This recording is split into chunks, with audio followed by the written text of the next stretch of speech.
William Carr, Pawns in the Game, ch. 10. Guy Carr Pawns in the Game. Chapter 10. The Treaty of Versailles. It has been previously stated that the Treaty of Versailles was one of the most iniquitous documents ever signed by the representatives of so-called civilized nations. The injustice perpetrated upon the German people by the terms of the peace treaty made another world war inevitable. 1. The circumstances surrounding the signing of the armistice on November 11, 1918 must be understood. The German High Command did not ask for the armistice because their armies were in danger of defeat. When the armistice was signed, the German armies had never been defeated on the field of battle. The German High Command asked for an armistice so that they could devote their efforts towards preventing a communist revolution. Rosa Luxemburg, and her Jewish-dominated Spartacus Bund, had planned to duplicate in Germany what Lenin had achieved in Russia exactly 1 year previously. The armistice was signed as a prelude to a negotiated peace. It is of the utmost importance to remember this fact because an armistice entered into under those conditions is far different from unconditional surrender. The events which caused the German High Command to realize their danger on the home front were as follows. Rosa Luxemburg's revolutionaries infiltrated into the German High Seas Fleet. They became very active in 1918. They spread rumors that the ships, and their crews, were to be sacrificed in an all-out battle with the combined British and American navies. The rumor mongers stated that the purpose of the battle was to cripple the combined Allied fleets to such an extent they would be unable to defend the British coasts against a military invasion planned to bring the German warlords victory.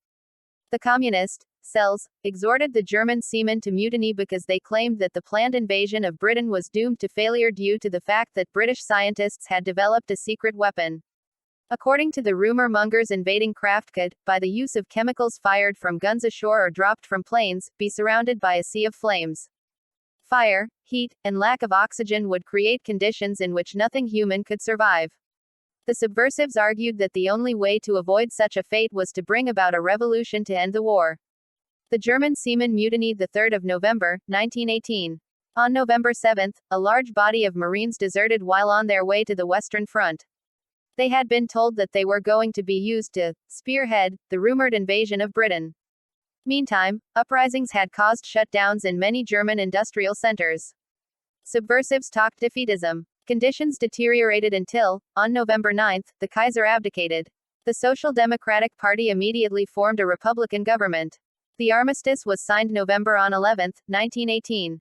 The communist leaders of the Spartacus Bund had placed their cells in key positions within the new government and throughout the armed forces. Their combined efforts created chaotic conditions everywhere. Rosa Luxemburg then played her trump card. She forced the socialist government to order the immediate demobilization of the German armed forces. This action prevented the German High Command from using their well-disciplined troops to prevent the pending revolution which broke out in January 1919. Before she usurped power in Germany, Rosa Luxemburg was promised the same financial assistance and military aid the international bankers had given to Lenin and Trotsky a year before. The initial stages of her revolutionary effort were financed by the fund they made available through the Soviet ambassador Joff. The revolutionary effort only failed to accomplish what Lenin had achieved in Russia when the promised aid failed to materialize after Rosa had launched her initial onslaught. Then she realized her Jewish Spartacus Bund had been betrayed by the very men she considered her friends and supporters. This incident alone should prove that the secret power behind the world revolutionary movement is not concerned about the welfare of the Jews any more than it is about the Gentiles. The majority of the directors of the WRM are men who descended from the Khazars, Tartars, and other Mongol Asiatic non-Semitic races. They adopted the Jewish religion to suit their own selfish purposes between the 7th and 8th centuries. 2. They have used Jews exactly as they have used Gentiles as pawns in the game. The purpose of the double cross was twofold. The men who plot and plan the world revolutionary movement did not want Germany Sovietized until after they had used the German people to fight another war against Britain. They calculated a Second World War would render both empires so utterly exhausted that they could then be easily subjugated by the resources of the USSRs they controlled under Lenin's dictatorship. In order to start a Second World War, they considered it was necessary to build up within Germany an intense anti-Semitic hatred for the purpose of dividing Europe into two opposing camps, fascist and anti-fascist. The plan required all communized countries to remain neutral, in a military sense, while their agents did everything possible to aggravate the adverse conditions the masterminds created. After the Jewish-dominated revolution collapsed for want of aid, the German Aryan people took a full measure of revenge on the Jewish people. Thousands of Jews, men, women and children, were rounded up during the night and executed. Rosa Luxemburg, and her right-hand man Karl Liebknecht, were captured and shot in the head like mad dogs by a German lieutenant. Thus, once again, a large number of Jews were made to pay the penalty for the crimes of a small group of international gangsters who used them as pawns in the game of international intrigue. To prolong and intensify the hatred of the German people for the Jews, propaganda blamed the Jews for bringing about the military defeat of Germany's armed forces, and the unjust and humiliating terms enforced by the Treaty of Versailles. Propaganda strengthened the trend towards National Socialism in Germany by representing Britain, France, and the United States as selfish capitalistic countries influenced and controlled by the international Jewish bankers. Thus the way was prepared for the advent of Hitler. Soon after the armistice was signed, the international bankers instructed Lenin to consolidate the communist gain and to prepare to defend the Soviet states against capitalistic aggression. Lenin announced this as his policy. Trotsky disagreed bitterly. He advocated immediate revolution in all European countries which remained to be subjugated. He wanted to help Germany's Spartacus Bund in order to keep the revolutionary spirit alive. Lenin insisted that their first duty was to establish the communist sphere of influence in all countries of the world located between the 35th and 45th parallels of latitude in the Northern Hemisphere. Lenin stated he would only countenance revolutionary action in countries within those limits. The most important countries were Spain, Italy, Greece, certain sections of Asia Minor including Palestine, certain sections of China, and the area both sides of the border in Canada and the United States. Lenin warned the Third International that it was the duty of the revolutionary leaders in all those countries to organize their parties so as to be ready to take over their governments when outside forces created favorable conditions to revolt. Rosa Luxemburg's failure was cited as an example of what would happen if revolutionary action was taken independently. Lenin's strategic plan is known in military circles as the muskox plan, because these northern animals have been able to survive against the attacks of all their enemies by the simple expedient of forming a circle with their heads pointing out and their tails in. Calves are placed inside the circle. Wolves and bears could not attack the herd from flank or rear. If they attacked head-on, they were gored to death, or cut to ribbons, by the razor-like hooves of the oxen. 3. Lenin justified himself for abandoning Rosa Luxemburg on the grounds that he had thus been able to organize the Soviet armies to withstand the combined onslaught of the capitalistic countries from 1919 to 1921. In 1921, Lenin informed the members of the Third International that Spain was to be the next country Sovietized. He blamed Rosa Luxemburg as being responsible for the wave of anti-Semitism which had swept over Germany. The Third International then dispatched Karl Radek to lead communism in Germany. He was instructed to use his own initiative as far as recruiting, organizing, and training the party was concerned, but he was warned not to take revolutionary action until ordered to do so by the Comintern. The Comintern was under control of Lenin, and therefore the international bankers.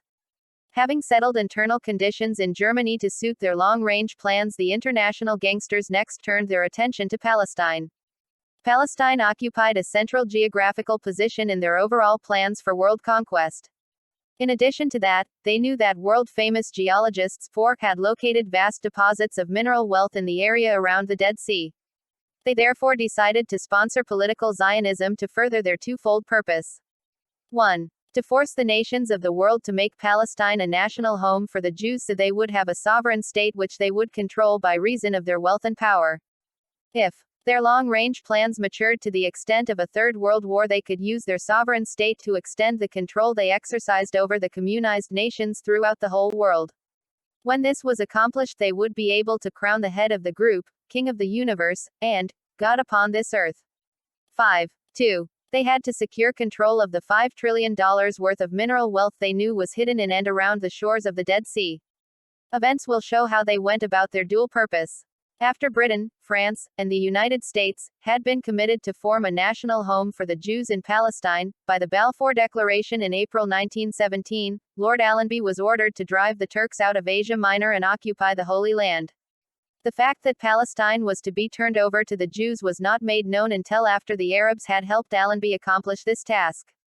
The general impression was that Palestine would be a British protectorate. Immediately after Lord Allenby's triumphant entry into Jerusalem, the international bankers persuaded the Allied governments to appoint their political emissaries as a Zionist commission. Officially, the members of this commission were sent to Palestine to act as liaison between the military administration and the Jews. Their real purpose was to advise General Clayton so his military administration would further their secret plans. The Zionist Commission went into effect in March 1918. Members of the Zionist Commission included Major Ormsby Gore. He afterwards became Lord Harlech. He was a director of the Midland Bank, the Standard Bank of South Africa, and the Union Corporation. 6. Major James de Rothschild, the son of Edmond de Rothschild of Paris, who had formerly owned the Rothschild colonies in Palestine. Major de Rothschild afterwards became a Liberal member of the British Parliament. He served in this capacity from 1929 to 1945. He was appointed Parliamentary Secretary in the Churchill Labour Coalition government. Lieutenant Edwin Samuel afterwards became Chief Censor for the British government during the Second World War. He was appointed Chief Director of Palestine Broadcasting after the State of Israel was established in 1948. 7. Mr. Israel Seif, he was a director of Marks & Spencer's, the huge British departmental stores. He was a close associate of all the international bankers. He was appointed chairman of the Political and Economic Planning Committee. He was a permanent member of the Brain Trust, which advised successive British governments. His standing in Great Britain was very similar to that of Bernard Baruch in the United States of America from 1918 to date. Mr. Seif rendered the international bankers such outstanding service that he was made a commander of the Order of Maccabees. Leon Simon, he was afterwards knighted, and placed in charge of the British General Post Office. He controlled all telegraph, telephone, and cable facilities. The remaining members of the commission were Drive Elder, Mr. Joseph Cowen, and Mr. Chaim Weizmann, all close friends of wealthy Zionists in America. 8. Sir R. Storrs says the Zionist Commission was sent to Palestine before the peace conference started, in order to create an atmosphere favorable to establishing a national home for the Jews, and also to stimulate its financial supporters. The international bankers dominated the conference, which culminated in the Treaty of Versailles. This is proved by the fact that in January 1919 Mr. Paul Warburg, who drafted the Federal Reserve System in the USA, arrived in Paris to head the American delegation. His brother Max arrived to head the German delegation. Comte de Street Allaire says, "Those who look for the truth elsewhere than in the official documents know that President Wilson, whose election had been financed by the Great Bank of New York Kuhn Loeb and Company, rendered almost complete obedience to its beck and call." Dr. Dillon states, the sequence of expedients framed and enforced in this direction were inspired by the Jews, i.e. representatives of the international bankers, assembled in Paris for the purpose of realizing their carefully thought-out programs, which they succeeded in having substantially executed. The Mandate of Palestine was drafted by Professor Felix Frankfurter, the eminent American Zionist, who afterwards became chief advisor in the White House to President Roosevelt. He was assisted by the Right Honorable Sir Herbert Samuel, Drive Jacobson, Drive Fuel, Mr. Soccer, Mr. Landman, Mr. Ben Cohen, and Mr. Lucian Wolfe, who exercised tremendous influence over Mr. David Lloyd George. 9. He was said to possess all the secrets of the British Foreign Office. 10. At the preliminary conferences, M. Mandel, whose real name was Rothschild, was private secretary to Mr. Clemenceau of France. Mr. Henry Morgenthau was on the U.S. delegation in a general supervisory capacity. He was the father of the man who afterwards became President Roosevelt's financial secretary. Another man affiliated with the international bankers was Mr. Oscar Strauss, who took a leading part in forming the League of Nations and molding its policies so that they fitted in with the international gangsters' long-range plan for ultimate world domination. Mr. Lucian Wolfe says on page 408 of his Essays in Jewish History, a small group of other distinguished Jews appear as signatories of the peace treaty. The Treaty of Versailles is signed for France by Louis Clots. He was afterwards implicated in shady financial transactions and retired from public life. Ed. Baron Somino for Italy, and Edwin Montagu for India. Mr. Harold Nicholson, author of Peacemaking 1919-1944 inches, page 243, states that Wolfe suggested to him that all Jews should have international protection while retaining all national rights of exploitation. M. Georges Bateau says in Le Problème Juif, p. 38. The Jews who surrounded Lloyd George, Wilson, and Clemenceau are to blame for creating a Jewish peace. Once again, the Jewish race is blamed for the sins of a few ruthless financiers. In the spring of 1919, Bela Kun usurped power in Hungary. He tried to put Lucian Wolf's ideas into practice. Bela Kun's dictatorship lasted only 3 months, but during the time tens of thousands of Christians were dispossessed and ruthlessly murdered. The victims included working men, army officers, merchants, landowners, professional men and women, priests and laymen. The New International Year Book of 1919 says in part, the government of Bela Kun was composed almost exclusively of Jews, who held also the administrative offices. The communists had united first with the socialists, who were not of the extremely radical party, but resembled somewhat the labor parties, or trade union groups, in other countries.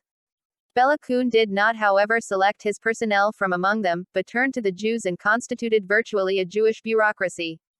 History records that after 3 months of systematic pillage, rape, and wholesale murder, Bela Kun was deposed.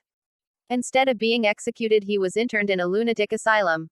His release was arranged by agents of the powerful group he had served so well.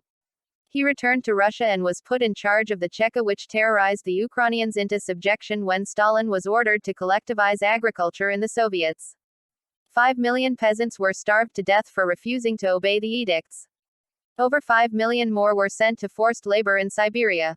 When Stalin tried to turn Spain into a communist dictatorship in 1936, Bela Kun was chosen to organize the reign of terror in Spain.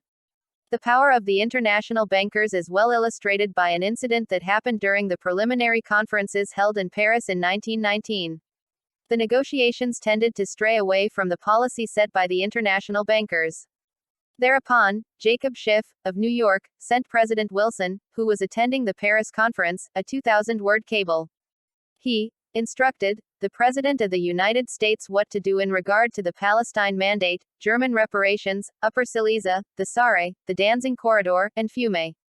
The cablegram was dated May 28, 1919. Schiff sent it in the name of the Association of the League of Free Nations. 11. Upon receipt of the cablegram, President Wilson immediately changed the direction of the negotiations. Of this incident, Comte de Street Allaire said, the Treaty of Versailles on these 5 questions was dictated by Jacob Schiff and his co-religionists. 12. It must be pointed out again that the rank and file of the Jewish people had absolutely nothing to do with framing the policy which the international bankers insisted Lloyd George, President Wilson, and Premier Clemenceau carry out. As soon as the Allied governments had been persuaded to make Palestine a British protectorate, as demanded in the cable, the international bankers instructed their agents that the terms of the peace treaty were to be made so severe that it would be impossible for the German people to tolerate them very long. This was part of the plan to keep the German people hating the British, French, Americans and the Jews so they would be ready to fight again to regain their legal rights. Immediately the Treaty of Versailles was signed, the phony capitalist Bolshevik War was started. This war enabled Lenin to justify his policy, by which he abandoned the German revolutionaries to their fate in order to consolidate the gains he had already made in Russia. The war against Bolshevism was never permitted to endanger Lenin's dictatorship. It was ended in 1921. The net result was that the Bolsheviks gained a tremendous amount of prestige, while the capitalist countries lost a similar amount. This paved the way for the agents of the international bankers to suggest, in the interests of permanent peace, that the Soviet states be admitted to membership in the League of Nations. The British government, always obedient to the wishes of the international bankers, was the first to comply with the new request. France followed suit on October 28, 1924. After the infamous Litvinov had worked on Henry Morgenthau and Dean Acheson, who were both dominated by Felix Frankfurter and Louis D. Brandeis, President Roosevelt recognized the Soviets on November 16, 1933. The League of Nations accepted the Soviet states as members. From that day on, the League of Nations was nothing more or less than an instrument in the hands of Stalin. His agents molded its policy and activities to suit the long-range plans of those who direct the world revolutionary movement. 13. Once the communist countries had been admitted into the League of Nations, Grand Orient Masons, who were delegates, or on the staff, took charge. 14. Wickham Steed, former editor of The Times, London, was one of the best informed men in the world. On more than one occasion he discussed the fact that the international bankers dominated international affairs. He made this definite statement just after the Treaty of Versailles was signed. I insist, Ed, that, unknown to him, the prime movers to make the Allied powers acknowledge the Bolshevik dictatorship were Jacob Schiff, Warburg, and other international financiers, who wished above all to bolster up the Jewish Bolsheviks in order to secure a field for German and Jewish exploitation of Russia. 15. Leo Max, writing in the August issue of the National Review, 1919 stated, "Whoever is in power in Downing Street, whether conservative, radicals, coalitionist, or pseudo-Bolshevik, the international Jews rule the roost." Here is the mystery of the hidden hand, of which there has been no intelligent explanation. Once again the word Jew should have been banker or gangster. It would be just as reasonable to blame all Roman Catholics for the crimes of a few Roman mafia chieftains who had given up the practice of their religion for many years. 16. When Mr. Winston Churchill visited Palestine in March 1921, he was asked to meet a delegation of Muslim leaders. They protested that the ultimate objective of political Zionism was to give the natural resources of Palestine to the Jews. They pointed out that the Arabs had occupied Palestine for over 1,000 years. They asked Churchill to use his influence to correct what they considered a great injustice. Churchill is recorded as saying in reply, "You ask me to repudiate the Balfour Declaration and to stop Jewish immigration. This is not in my power, and it is not my wish. We think it is good for the world, good for the Jews, good for the British Empire, and good for the Arabs also, and we intend it to be so." 17. When Churchill gave the Arabs his reply, he was in all probability thinking of the threat issued by Chaim Weizmann, who had been an agent of the international bankers for many years. Just a year before Churchill's visit to Palestine, Weizmann had made an official statement of policy, which was published in Jüdische Rundschau, No. 4, 1920. He said, "We will establish ourselves in Palestine whether you like it or not. You can hasten our arrival or you can equally retard it. It is however better for you to help us so as to avoid our constructive powers being turned into a destructive power which will overthrow the world." Weizmann's statement must be studied in conjunction with another declaration made by an international banker to a gathering of Zionists in Budapest in 1919.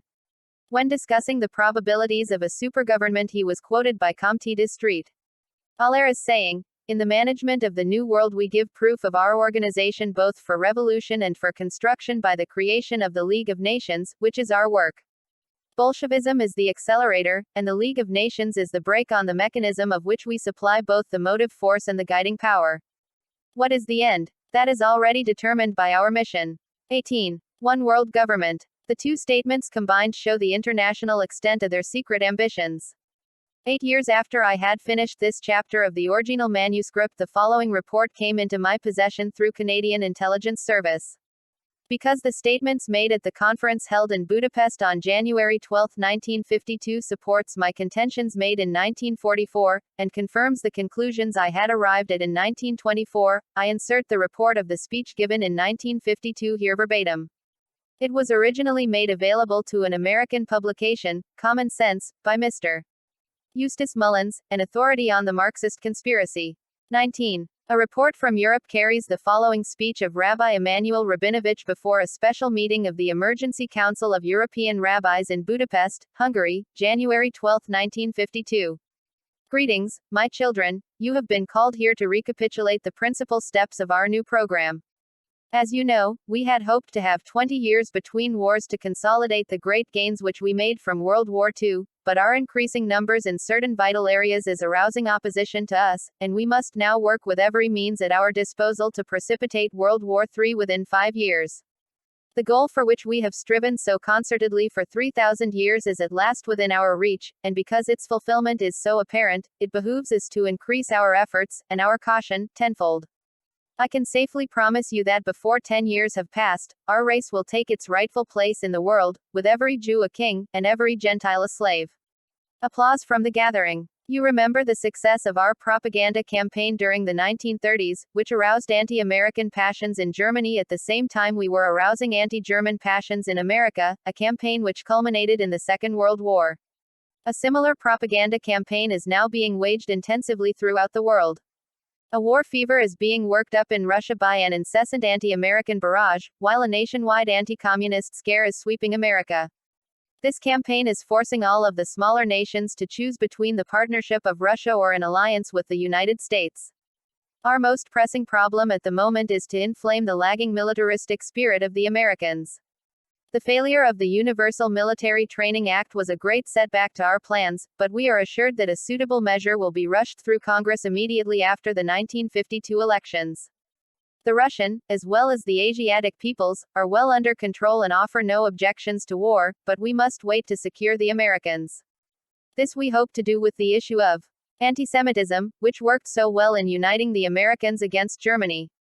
We are counting heavily on reports of anti-Semitic outrages in Russia to help whip up indignation in the United States and produce a front of solidarity against the Soviet power. Simultaneously, to demonstrate to Americans the reality of anti-Semitism, we will advance through news sources large sums of money to outspokenly anti-Semitic elements in America to increase their effectiveness, and we shall stage anti-Semitic outbreaks in several of their larger cities. This will serve the double purpose of exposing reactionary sectors in America, which can be silenced, and of welding the United States into a devoted anti-Russian unit. Within 5 years, this program will achieve its objective, the Third World War, which will surpass in destruction all previous contests. Israel, of course, will remain neutral, and when both sides are devastated and exhausted, we will arbitrate, sending our control commission into all wrecked countries. This war will end for all time our struggle against the Gentiles. We will openly reveal our identity with the races of Asia and Africa. I can state with assurance that the last generation of white children is now being born. Our control commissions will, in the interests of peace, and wiping out interracial tensions, forbid the whites to mate with whites. The white women must cohabit with members of the dark races, the white men with black women. Thus the white race will disappear, for mixing the dark with the white means the end of the white man, and our most dangerous enemy will become only a memory. We shall embark upon an era of 10,000 years of peace and plenty, the Pax Judaica, and our race will rule undisputed over the world. Our superior intelligence will easily enable us to retain mastery over a world of dark peoples. Question from the gathering: Rabbi Rabinovich, what about the various religions after the Third World War? Rabinovich: there will be no more religions. Not only would the existence of a priest class remain a constant danger to our rule, but belief in an afterlife would give spiritual strength to irreconcilable elements in many countries, and enable them to resist us. We will, however, retain the rituals and customs of Judaism, as the mark of our hereditary ruling caste, strengthening our racial laws so that no Jew will be allowed to marry outside our race, nor will any stranger be accepted by us. We may have to repeat the grim days of World War II, when we were forced to let the Hitlerite bandits sacrifice some of our people, in order that we may have adequate documentation and witnesses to legally justify our trial and execution of the leaders of America and Russia as war criminals, after we have dictated the peace. I am sure you will need little preparation for such a duty, for sacrifice has always been the watchword of our people, and the death of a few thousand Jews in exchange for world leadership is indeed a small price to pay. To convince you of the certainty of that leadership, let me point out to you how we have turned all of the inventions of the white man into weapons against him. His printing presses and radios are the mouthpieces of our desires, and his heavy industry manufactures the instruments which he sends out to arm Asia and Africa against him. Our interest in Washington are greatly extending the Point 4 program for developing industry in backward areas of the world, so that after the industrial plants and cities of Europe and America are destroyed by atomic warfare, the whites can offer no resistance against the large masses of the dark races, who will maintain an unchallenged technological superiority. 20. And so, with the vision of world victory before you, go back to your countries and intensify your good work, until that approaching light when Israel will reveal herself in all her glorious destiny as the light of the world. Illuminati means, holder of the light. This speech also confirms what I have contended in regard to the manner in which the secret powers have deliberately stirred up anti-Semitism to suit their purposes and also anti-communism. It proves my contention that the Illuminati have used communism, Zionism, and fascism to further their secret ambitions. And they will, if they can, use Christian democracy against communism to bring about the next phase of their long-range plan. World War III. But the most illuminating feature of the speech is the fact that it discloses the manner in which the Illuminati use a Jewish rabbi to convince other co-religionists that they will be the governing class in the New World Order, a fact that past history would indicate is very doubtful. Satanism, not the Jews, will rule. Under the terms of the Treaty of Versailles in 1919, the international bankers obtained control over Germany's military rearmament and her economic recovery. This accomplished, they entered into the Abmachungen agreement with the German High Command. They agreed to have the Soviets secretly supply the German generals with all the arms and munitions they required for a modern army of several million.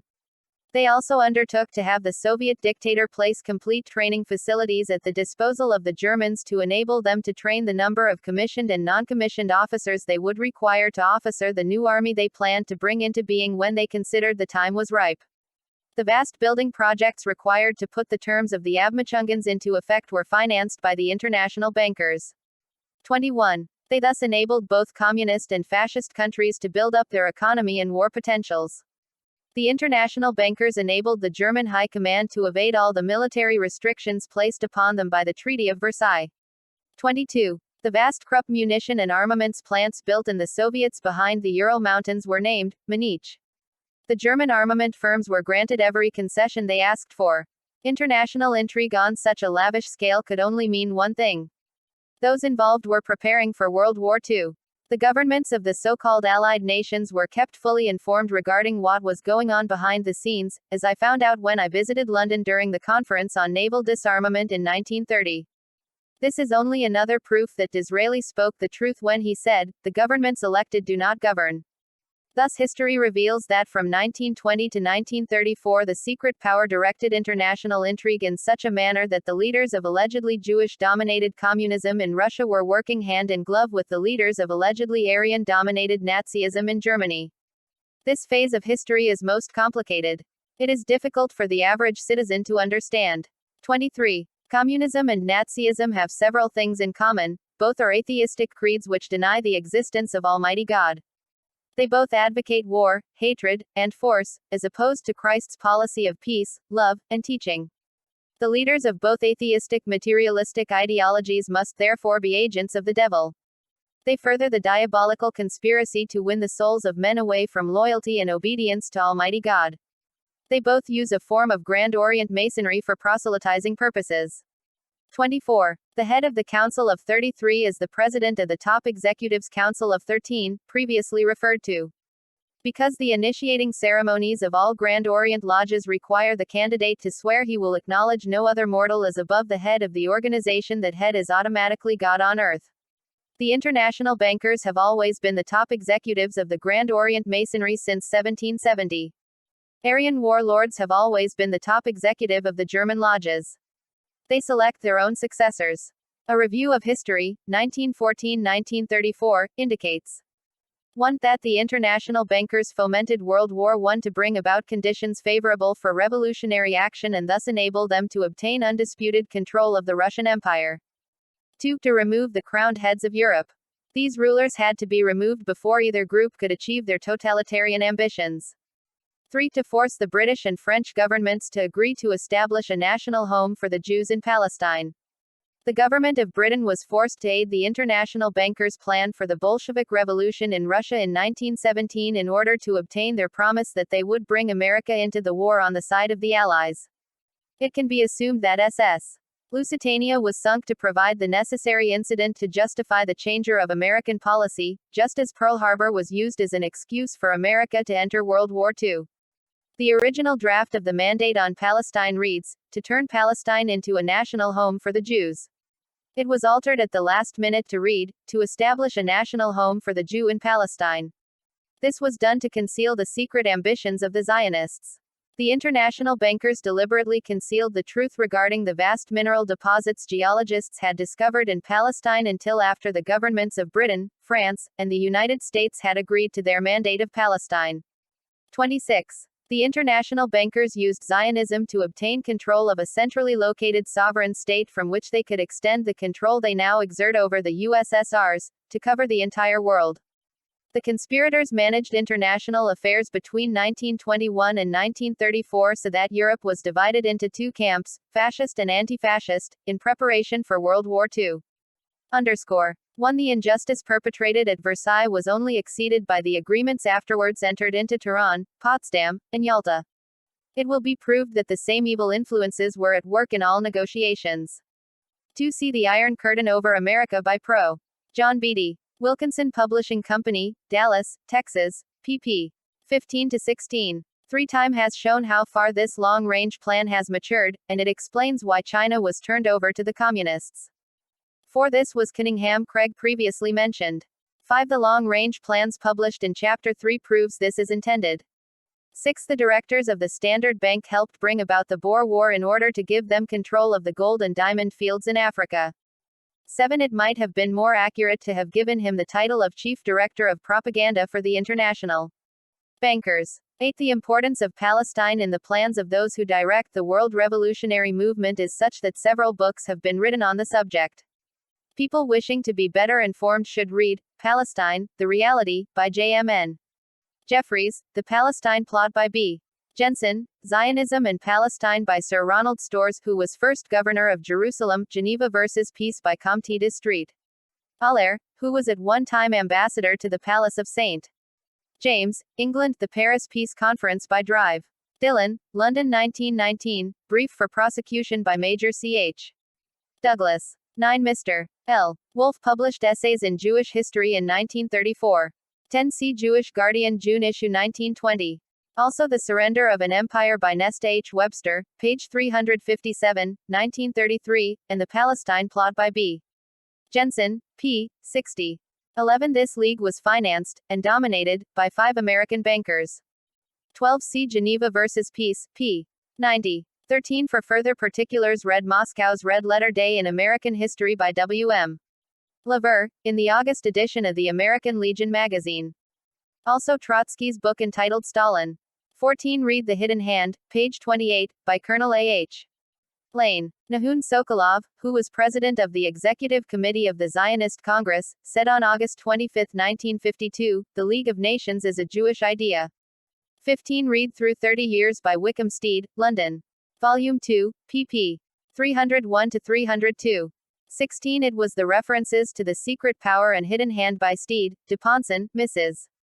Webster, Max and others which caused me to investigate the matter in an effort to find the real answer. Author. 17 The full significance of this declaration was not appreciated even by the author until 1954 when Prime Minister Churchill, during his visit to Bernard Baruch, stated, "I am a Zionist and have always promoted Zionism." He then followed this declaration by strongly advocating peaceful coexistence with the communist nations. As the communist states are actually international financiers' dictatorship, it must be assumed that in 1921 as in 1954 Churchill secretly believed they are best fitted, and most able to rule under present-day conditions. 18 Geneva vs. Peace, p. 83. 19 Mr. E. Mullins is author of The Federal Reserve Conspiracy. Published by Common Sense, New Jersey, U.S. A. 20 Study this statement in regard to the meeting of leaders of all, dark, and black races which met in Bandung in April 1956 and the policy of sending arms to Israel and Egypt. 21 This was prior to the advent of Hitler. 22 It will be proved that the German generals, and top-level officials who negotiated the Abmachungen were the ones condemned to death at the Nuremberg trials as war criminals. They knew too much. 23 A great deal of light has, however, been thrown on this subject by Mr. Cecil F. Melville, who made a deep study of this particular phase of the world revolutionary movement, and wrote The Russian Face of Germany. 24 Note. The German Grand Orient Lodges have never admitted Jews to membership for the obvious reason that the secret powers could never have put into effect an international plot of the nature and proportions of the Abmachungen, had their policy been otherwise. 25 Note. The truth regarding value of mineral resources was not allowed to leak out until the United Nations had partitioned Palestine in 1948 in such a manner that over $5 trillion worth of minerals are now known to be located in the state of Israel. Count Bernadotte of Sweden proposed that the Jews should give up all of the south, and receive West Galilee in the north. His plan was rejected and in September 1947 Count Bernadotte was assassinated by Jewish extremists.